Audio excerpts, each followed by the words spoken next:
तो दोस्तों आपका स्वागत है मेरे YouTube चैनल मॉडर्न पैथोलॉजी पर। यहाँ मैं हर रोज़ एक टॉपिक डिस्कस करता हूँ।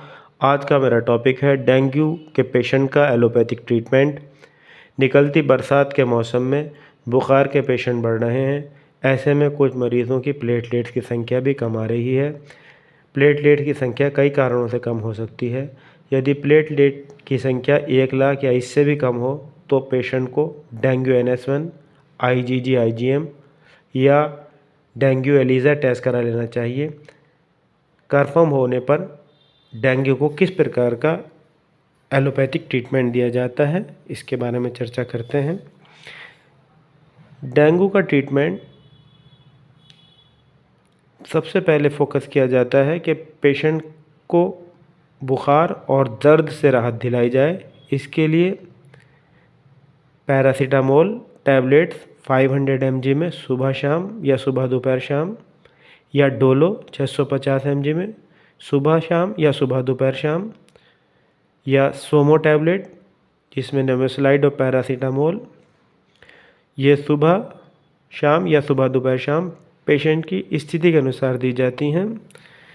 दूसरा फोकस इसमें पेशेंट के डिहाइड्रेशन पर किया जाता है। पेशेंट को रिहाइड्रेट करने के लिए नारियल पानी, इलेक्ट्रॉल, ORS या जूसेस ओरली देते हैं। यदि पेशेंट का यूरिन आउटपुट बहुत कम है तो पेशेंट को RL या DNS IV रूट से दी जाती हैं, जो लगातार सेम मात्रा में IV दी जाती हैं। इसके अतिरिक्त पेशेंट को यदि उल्टी आने की समस्या हो रही हो तो पेशेंट को डोमपेरिडोन प्लस ओमेपराजोल कैप्सूल, जो ओकेसिड D के नाम से, रेबिसिड D के नाम से या रेबिकाइन DSR के नाम से आते हैं, में से कोई एक। यदि इनसे काम ना चले तो ऑन्डेंसेट्रॉन, जो वोमिकाइन इंजेक्शन या टैबलेट फॉर्म में होती हैं, दी जानी चाहिए। इसके अतिरिक्त कई बार मेटाक्लोरपैरामाइड का यूज़ भी किया जाता है। यदि पेशेंट की स्थिति कुछ ख़राब हो रही हो तो पेशेंट को डॉप्टेलेट, जो एम्बाट्रोम्बोपैक नाम से आती है, इंजेक्शन रोमिप्लास्टिन, जो रोमी 250 के नाम से आता है, रेनेलेड जिसमें एल्ट्रोम्बोपैक 50 mg होता है, आदि टैबलेट पेशेंट की आवश्यकता अनुसार दी जाती हैं।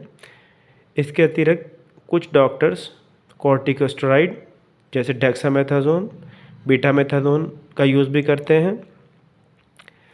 हालांकि डेंगू एक वायरल डिजीज़ है, परंतु फिर भी सेकेंडरी इन्फेक्शन चेक करने के लिए एमॉक्सिसिलिन, पोटेशियम क्लोरानेट, जो ऑगमेंटिन 625 और 325 mg में आती हैं, का BD में प्रयोग किया जाता है। कई केसेस में एजिथ्रोमाइसिन भी दी जाती है, जिसकी डोज 500 mg OD होती है। पेशेंट को गिलोय घनवटी, क्रिपिल, श्रद्धांगा पपाया जैसी आयुर्वेदिक मेडिसिन भी लाभ करती हैं।